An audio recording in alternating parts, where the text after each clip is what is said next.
পর্দার আড়াল ছিল। নবী মুসা আলাইহিস সালাম তুর পাহাড়ে আল্লাহর সঙ্গে কালাম করে পৃথিবীর জমিনে ফিরে আসছে। মহান আল্লাহ নবী মুসাকে লক্ষ্য করে বললেন, ও নবী মুসা, আমি আল্লাহ আমার সঙ্গে কালাম করেছো তুর পাহাড়ে, তোমার আর আমার মাঝখানে 70 হাজার নূরের পর্দার আড়াল ছিল। আমি আল্লাহ আমার সঙ্গে কালাম করে পৃথিবীর জমিনে তুমি ফিরে যাচ্ছ, যাও। তবে দুনিয়ার জমিনে গিয়ে পৃথিবীতে গিয়ে নিজে নিজে নিজে নিজে নিজে নিজে এমনটি যেন তুমি ভেবে নেবে না যে আমি আল্লাহ আমার সঙ্গে কালাম করেছো বলে তোমার মতো সম্মানিত ব্যক্তি, মর্যাদাওয়ালা ব্যক্তি পৃথিবীর জমিনে আর কেউ নাই, এমনটি যেন তুমি ভেবে নেবে না।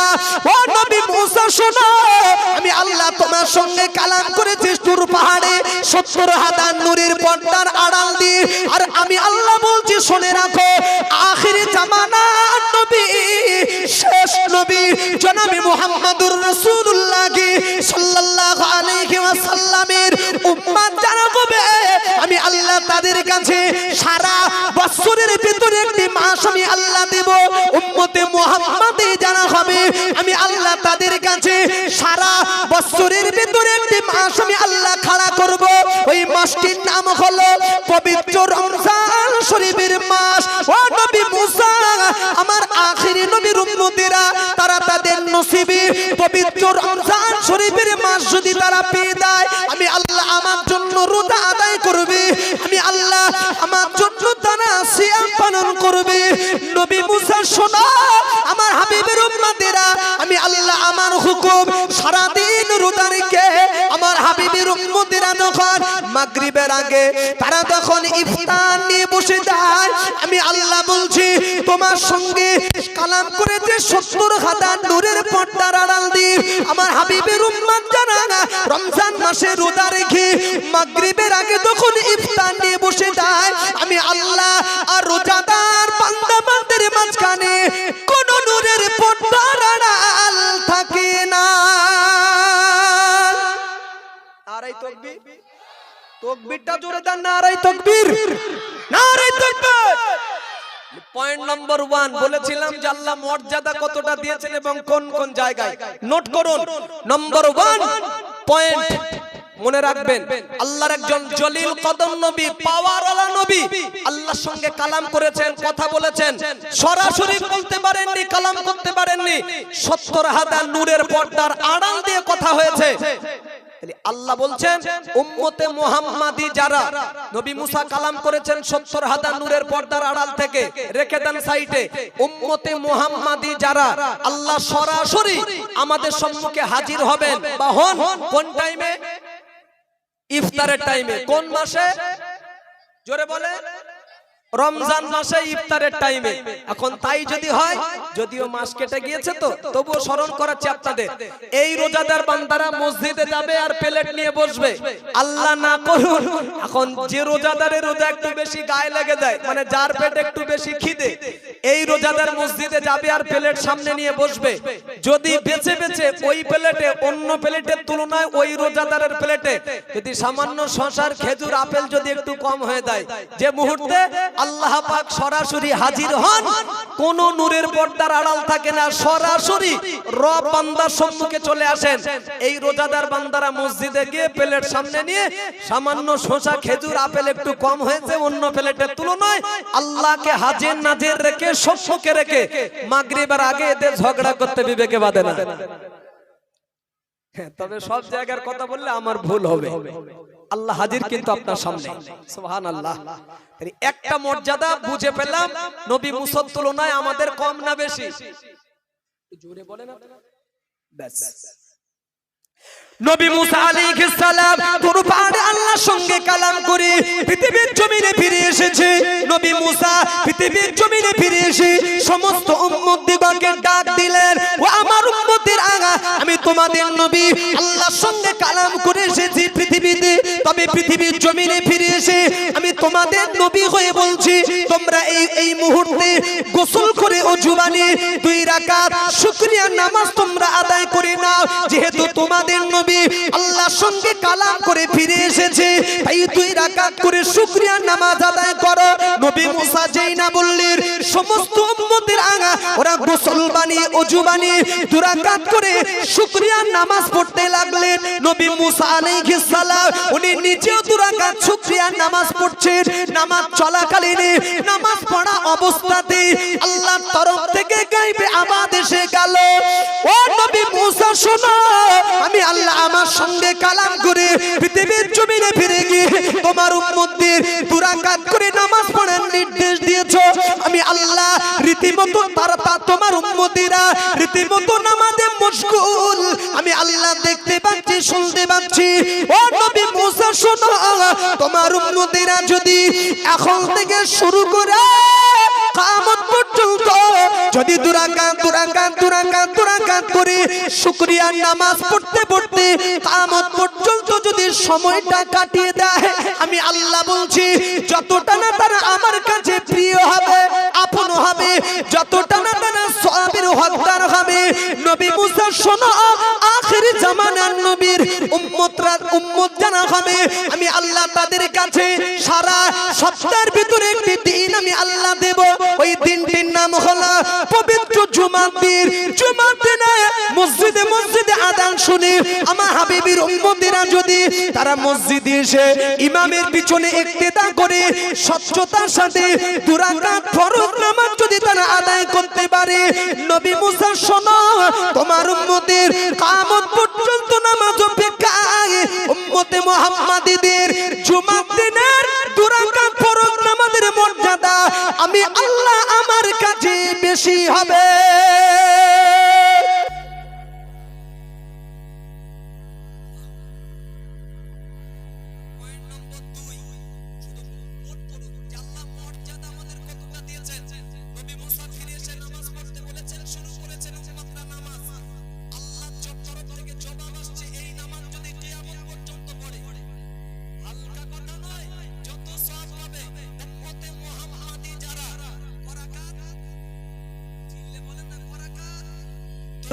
কোন দিনে? জুমার দিনে। মর্যাদা বেশি কাদের? আমাদের। সুবহানাল্লাহটাও বলে দিতে হয়, জোরে বলুন। নবী মুসা বললেন, আল্লাহ ও রব্বুল আলামিন, আল্লাহ তাই যদি হয়, আল্লাহ জুমার দিনের এত মর্যাদা সম্মান যদি হয়ে থাকে, আল্লাহ এই মর্যাদাওয়ালা দিন এমন একটা দিন আপনি আমার উম্মতের জন্য ধার্য করে দিন। আল্লাহ বললেন, না না নবী মুসা শোনো, দিন ধার্য করা যেতে পারে তবে মর্যাদা ধার্য করা যাবে না। আমি আল্লাহ এই মর্যাদাওয়ালা দিন আমি ধার্য করে দিয়েছি আখির জামানা নবীর উম্মতের জন্য।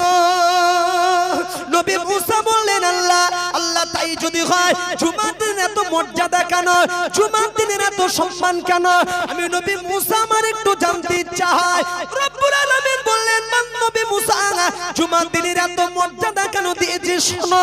আমি আল্লাহ রীতিমতো যেদিন দুনিয়াটাকে বানানোর পরিকল্পনা করেছিলাম, সেই দুনিয়া বানানোর চিন্তা ভাবনা দিনটার নাম ছিল জুমার দিন।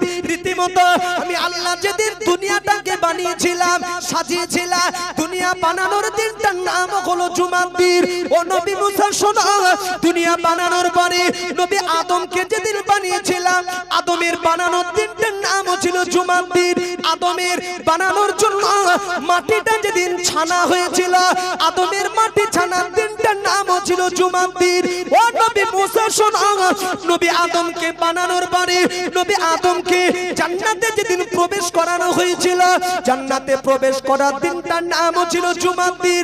নবী আদম জান্নাতে প্রবেশ করার পরে শয়তানের ওয়াসওয়াসায় ধোঁকায় পড়ে গন্ধম নামক ফল যেদিন ভক্ষণ করে ফেলেছিল, এই গন্ধম ফল ভক্ষণ করার দিনটার নাম ছিল জুমার দিন। ও নবী মুসা শোনো, আমি আল্লাহ নারাজি অসন্তুষ্ট হয়ে নবী আদমকে জান্নাত থেকে পৃথিবীর জমিনে যেদিন বিতাড়িত করে দিয়েছিলাম, দুনিয়ায় বিতাড়িত করে দেওয়ার দিনটার নাম ছিল জুমার দিন।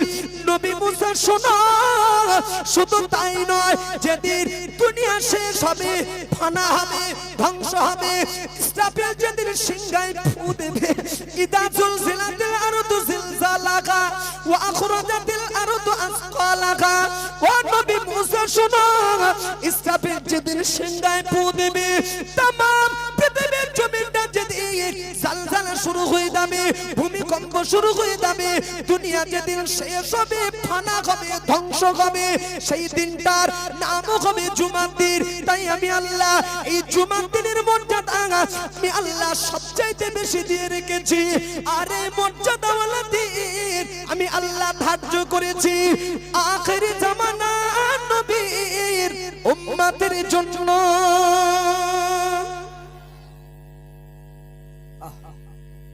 শুনবেন আর জায়গা বসে শুকরগুজার হবে যে আল্লাহ আমাদের মর্যাদা কতটা দিয়েছেন। আমি কিন্তু মারির আলোচনা যাইনি, শুনুন আর শুকরগুজার হন যে তাকদীর কত আমাদের চওড়া। এইবারে ফিরে আসুন, আল্লাহর নবী বললেন, ও জগৎবাসী, সপ্তাহের ভিতরে যখন তোমাদের কাছে জুমার দিন এসে হাজির হবে, আল্লাহর নবী বললেন, কেউ যদি সর্বপ্রথম জুমার দিনে মসজিদে কদম রাখতে পারে, সর্বপ্রথম মসজিদে যিনি কদম রাখবেন, আল্লাহর নবী বললেন, একটা হিষ্টপুষ্ট উট ওজন করলে যত ওজন হয় তত পরিমাণ নাকি জুমার দিনে সর্বপ্রথম যাওয়ার বিনিময়ে আল্লাহ দান করবে। বলতে বলতে বলতে বলতে প্রিয় নবী জুমার দিনে শেষ ব্যক্তির কথা হাদিস শরীফে তুলে ধরেছে। আগে যারা দামে তারা উট পরিমাণ নেকি পাবে। আল্লাহর নবী বললেন, সর্বশেষে জুমার দিনে যিনি মসজিদে যাবেন, কদম রাখবেন, শেষ যে ব্যক্তি মুসাল্লি মসজিদে যাবে, আল্লাহর নবী তাকেও সওয়াব থেকে মাহরুম করে দেননি। প্যারা নবী বললেন, একটা মুরগির ডিম ওজন করলে যত ওজন হয় তত পরিমাণ নাকি জুমার দিনে সর্বশেষে যাওয়ার বিনিময়ে আল্লাহ দান করবে। সওয়াব থেকে আল্লাহ কাউকে মাহরুম করবেন না, ফিরিয়ে দেবেন না। আগে গেলে উট পরিমাণ নেকি আর শেষে গেলে মুরগির ডিম। চট করে জবাব দিয়ে দেন, বাকি কথা পরে বলছি। এখন জুমার দিনে আমরা কি উট পরিমাণ নেকির আশা করি নাকি মুরগির ডিম খেতে চাই? কোনটা জি? উট। বাঙালি তো চালাক বেশি, হ্যাঁ বাঙালি তো চালাক বেশি। বলছেন উট, আর কেন বলবো না ভাই? যেটা বেশি, যেটা ভারী, বড়, যেটা আশা তো করা স্বাভাবিক।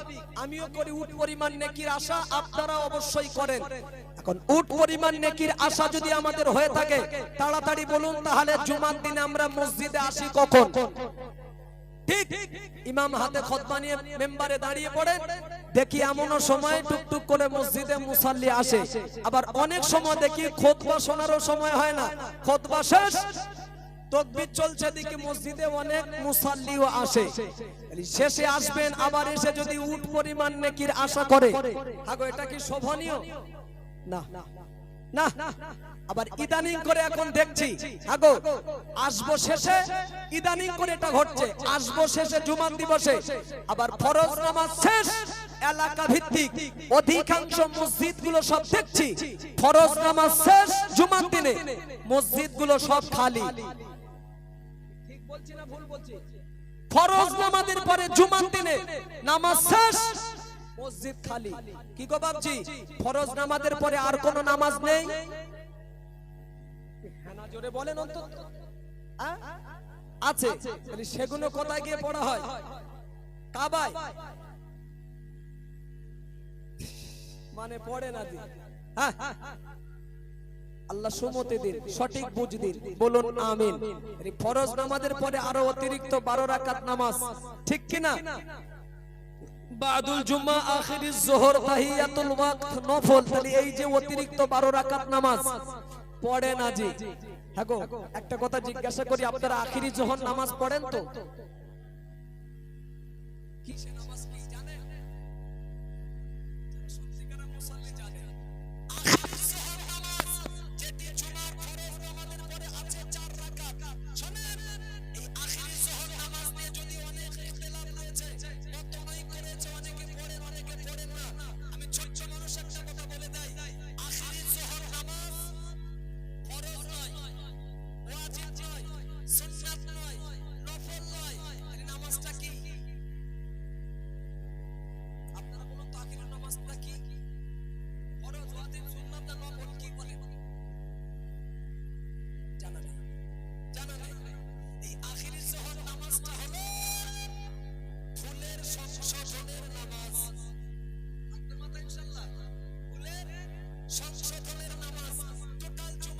যে 22 টাকার নামাজ আমরা আদায় করি, ছেড়ে দেন 4 রাকাত আখিরি যোহর নামাজ বাদ দেন, তাহলে 18 রাকাত নামাজ শেষ।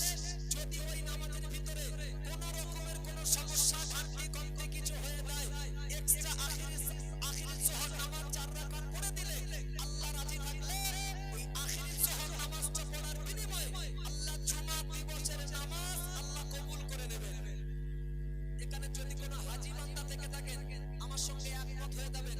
ফরজ হজে যারা গিয়েছিলেন হাজী সাহেব, ওখানে যাওয়ার পরে দম করতে হয়। দম মানে কুরবানি, দম শব্দ আরবি, বাংলা কুরবানি। আমরা এখানে কুরবানি করি না, ওখানে হাজী সাহেবরা কুরবানি করেন, সেটা দম বলা হয়। তবে হুকুম শরীয়তের হাজী সাহেবদের জন্য একটা, কথা বললাম একটা, কিন্তু শুনে দেখবেন যারা ফরজ হজে গিয়েছে কুরবানি করে দুটো। দুম্বাটা ওখানে বেশি প্রচলন, তো দুম্বা দেয় দুটো, কিন্তু শরীয়তের হুকুম একটা। কেন দুটো দেয়? টাকা কি বেশি হয়েছে হাজী সাহেবদের? জি না, একটা এক্সট্রা দম এই জন্য দেন, 40-42 দিন হজ করতে গিয়ে কোনো হুকুম আরকান আহকাম পালন করতে গিয়ে যদি কোনো ভুল ত্রুটি কিছু হয়ে যায়, অতিরিক্ত একটা দম মানে কুরবানি অতিরিক্ত একটা করলে আল্লাহর খাতিরে হাজী সাহেবদের হজের আরকান আহকামের ত্রুটিগুলো আল্লাহ ক্ষমা করে দেবে। এজন্য এক্সট্রা আরেকটা দম দেওয়া হয়। আখিরি যোহর নামাজ আমরা অনেকে পড়ি, আবার অনেকে পড়ি না। শুনুন, আখিরি যোহর নামাজ যারা পড়েন না, একটা কথা বলে দেই, বসিরহাটের আল্লামা রুহুল আমিন সাহেব হুজুরকে মানেন তো? বলেন, হাত তোলেন দেখি। আরে মানি যারা, সমস্যা কি আছে? বাহ, রাখে রাখে, সব দাদা হুজুরের পাগল, পুরো সিলসিলার আকীদার মানুষ, মানবো না? মানবো না? এক পরিচয় দেন, কেন মানবেন না? আল্লামা হুজুরের একটা দিন শর্ট শর্ট যে আল্লামা রুহুল আমিন সাহেব রহমাতুল্লাহ আলাইহি সম্পর্কে খোদারা হুজুরকে কবরে গিয়েছে। বসিরহাটের বড় মাওলানা আল্লামা রুহুল আমিন সাহেব রহমাতুল্লাহ আলাইহি, উনি ছিলেন ইলমের দরিয়া, ইলমের সাগর, উনি ছিলেন ইলমের দরিয়া, ইলমের সাগর। ওই দরিয়ার ওই সাগরের জায়গাগুলো আমার মেধো সন্তান আবু জাফর। সুবহানাল্লাহ, দাদা হুজুরের জমানের কথা। বসিরহাটের আল্লামা রুহুল আমিন সাহেব ইলমের দরিয়া, ইলমের সাগর, আর ওই দরিয়ার জাহাজ দাদা হুজুর কেবলা বলেছেন আমার মেজো ছেলে আবু জাফর, যাকে বাংলা আসামের মুফতি আজম বলা হতো মেজো হুজুর কেবলাকে। আছেন মজলিসে কেউ মেজো হুজুর কেবলার হাতে হাত দেওয়া মানুষ? আছে, অনেকে আছে। রেখে দেন, রেখে দেন। আল্লাহ তাকদীর অনেক চওড়া করেছেন যে খাঁটি আল্লাহর ওলির হাতে আপনারা হাত দিতে পেরেছেন। সন্দেহ আছে? হ্যাঁ না বলেন সন্দেহ। আমি এখনকার হুজুরদের কথা বলিনি না, দাদা হুজুর 5 হুজুর, দাদা হুজুর 5 হুজুর খাঁটি যে আল্লাহর ওলি, কোন সন্দেহ?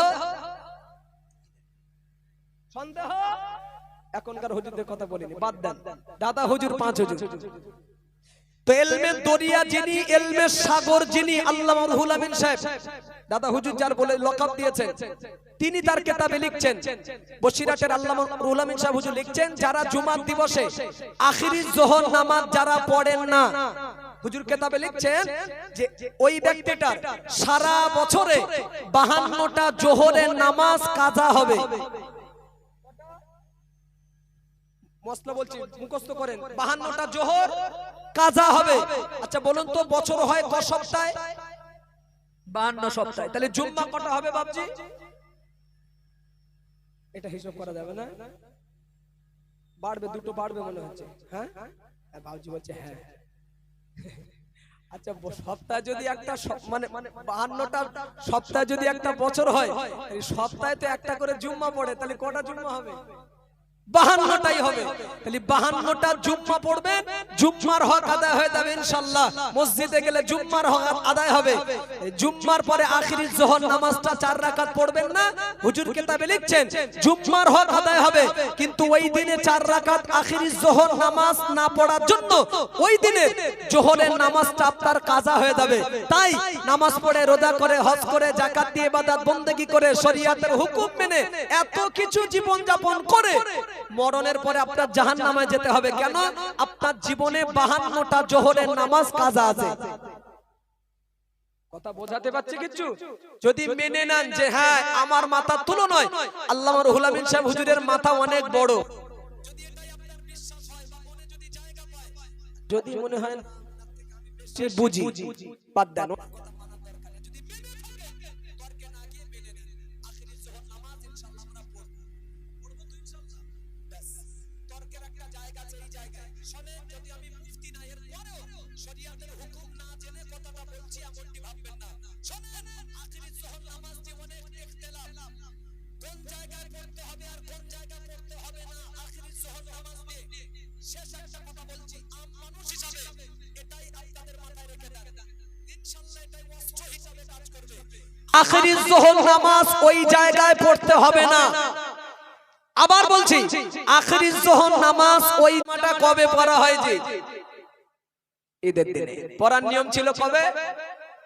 হ্যাঁ, জুম্মার দিনে। কিন্তু কালকে শুধু ড্রেস গুলো দেখবেন। আমার বক্তব্য শুরু করেছিলাম যে আল্লাহ আমাদের সম্মান, মর্যাদা, ইজ্জত কতটা দিয়েছে, কোন কোন জায়গায় বলেছিলাম তো, ওই লাইনে ঘুরে যাচ্ছি। তবে তার আগে বলুন, এই পৃথিবীতে একজন নবী আল্লাহকে লক্ষ্য করে বলেছিলেন, রব্বি আরিনি, আল্লাহ আমি আপনাকে দেখব। কোন নবী বলুন তো? মুসা নবী। বাহ, জবাব আসছে আল্লাহর তরফ থেকে, লান তারানি। লান তারানি, লান শব্দের অর্থ আরবি গ্রামারের জ্ঞান যাদের আছে শুনে দেখে নেবেন যে হুজুর লান শব্দের অর্থটা কি। যদি জ্ঞান থাকে জবাব দিয়ে দেবে চট করে যে লান শব্দের অর্থ কখনো নয়, কখনো নয়। নবী মুসা বললেন দেখবো, ধ্যান রাখবেন, হবে না, দেখবো, হবে না, দেখবো, হবে না। আল্লাহ দেখবই, আর দেখবো বলে না, শেষে হর্ষই, দেখবই। বাংলা গ্রামারের জ্ঞান যাদের আছে শুনে দেখে নেবেন মাস্টার সাহেব, শেষে হর্ষই থাকলে দেখবই এর অর্থটা কি হবে? যদি জ্ঞান থাকে জবাব দেবে যে শেষে হর্ষই দিয়ে যদি বলে দেখবই, এর অর্থ পরিশেষে দেখা দিতেই হবে। হ্যাঁ, তার কারণ পৃথিবীতে যত পয়গম্বর এসেছে, আমি ছোট্ট মানুষ আপনাকে বলছি, পারলে মুসা নবীর জীবনীটা একটু পড়বেন, বাংলা জীবনী পাওয়া যায়, পড়বেন, এত মজা পাবেন মুসা নবীর জীবনী পড়লে। যেমন মজা তেমন স্বাদ, যেমন স্বাদ তেমন মজা। তার কারণ পয়গম্বর মুসা আলাইহিস সালাম ছিলেন অত্যন্ত জেদি, খুব জেদি, যেমন জেদি তেমন রাগী, যেমন রাগী তেমন জেদি। কতটা রাগ আমরা জেনেছি ইতিপূর্বে আলোচনার মাধ্যম দিয়ে। মরণের সময় হয়েছিল মুসা নবীর, আজরাইল আলাইহিস সালাম মুসা নবীর পিছনে এসে দাঁড়িয়ে মুসা নবীকে শুধু বলেছিলেন, আওয়াজ দিয়েছিলেন, মুসা, আল্লাহর হুকুম, প্রাণ নাশ করতে এসেছে, জীবন কেড়ে নিতে এসেছে। মুসা আলাইহিস সালাম পিছনের দিকে তাকিয়ে দেখলেন আজরাইল মেরেছে এক থাপ্পড়, এক থাপ্পড়। কোন কোন কিতাবে এসেছে আজরাইলের থাপ্পড়ের আঘাতে একটা চোখ কানা হয়ে গিয়েছিল। এক থাপ্পড়ে চোখ ধরে কাঁদতে কাঁদতে আজরাইল, যিনি মানুষের প্রাণ নাশ করে, আল্লাহর কাছে হাজির, চোখ ধরে, কি হলো? আল্লাহ গো, এমন একজন পয়গম্বরের কাছে আমাকে পাঠালেন, মৃত্যুর কথা সুন্দর গালে থাপ্পড় দিল, চড় মেরে দিল। জবাব দিয়ে আল্লাহ বলছেন, আজরাইল, মুসা নবী তোমার গালে যখন থাপ্পড় দিয়েছে, চড় মেরেছে, আমি আল্লাহ বলছি, পয়গম্বর মুসা নবীর সঙ্গে কিছু বেয়াদবি তুমি করেছো। এমনি তো মারবে না, কি বেয়াদবি? আজরাইল মুসা নবীর কাছে যখন গিয়েছিলে প্রাণ নাশ করতে, এই প্রাণ নাশ করার কথা বলার আগে মুসা নবীকে সালাম দিয়েছিলে। জোরে বলুন, কি দিয়েছিল ভাই? জোরে বলে, সালাম। নবী বলেছেন আসসালামু ক্বাবলাল কালাম। মানুষ মানুষের সঙ্গে দেখা হলে, ভাই ভাইয়ের সঙ্গে দেখা হলে, বাপ বেটার সঙ্গে দেখা হলে, স্বামী স্ত্রীর সঙ্গে দেখা হলে, মুসলমান মুসলমানের সঙ্গে দেখা হলে, নবী বলেছেন আসসালামু ক্বাবলাল কালাম। কালাম শব্দটা আরবি, যার অর্থ হলো কথা। তাহলে দেখা হলে কথার আগে কি দিতে হবে? সালাম। শান্তির বার্তা দিয়ে শুরু করতে হবে। তো তুমি মুসা নবীর কাছে গিয়ে সালাম কালাম দিয়ে শুরু করেছিলে না ডাইরেক্ট হিট করেছো? সালাম যে দেওয়া হয়নি, ভুলে গিয়েছিলাম। তা সালাম দাওনি, থাপ্পড় খাবে না? সুবহানাল্লাহ, বাকি রাখবেন? তার বাবু জোরে বলো, আর একটু জোরে বলো। যে নবী মুসা আলাইহিস সালাম তাকে সালাম না দেওয়ার বিনিময়ে আজরাইলের গালে যদি মুসা নবী থাপ্পড় মারতে পারে, যিনি প্রাণ নাশ করে, জীবন কেড়ে নেয়, সেই ফেরেশতার গালে যদি মুসা নবী চড় মারতে পারে, রাগী নবী নয়? হ্যাঁ না বলো? কি রাগ আল্লাহ দিয়েছিলেন সেই নবী, জলিল কদর নবী।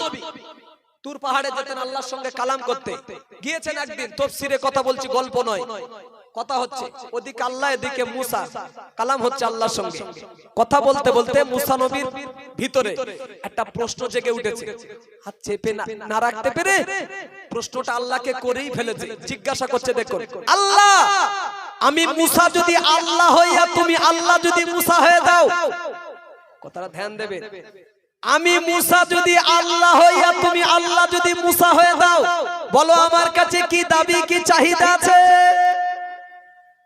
কেন আমি তো তখন রব হয়ে যাব স্রষ্টা হয়ে যাব তুমি তখন আমার বান্দা হয়ে যাবে আমার কাছে কি চাইবা বলো সর্বনাশ তাফসীরে এসেছে আল্লাহ গম্ভীর মেজাজ দিয়ে বললেন গম্ভীর মেজাজ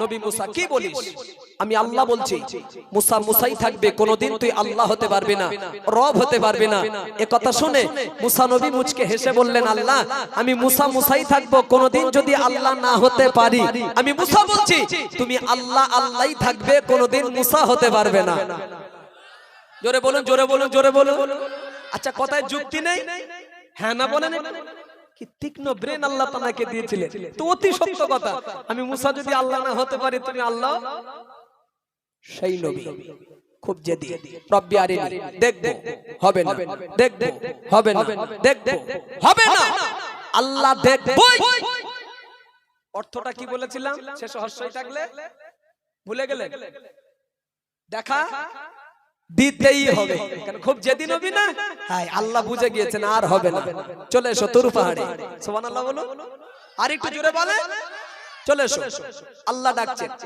বলতে পারবেন গিয়েছিলেন তুর পাহাড়ে কথা বলতে মুসা নবী কোহাদা নূরের পর্দার আড়াল ছিল মাঝখানে মিডিয়ারা সব জায়গা যায় তো সব মুখস্থ নবী মুসা আলাইহিস সালাম তুর পাহাড়ে আল্লাহর সঙ্গে কালাম করলেন মনে রাখুন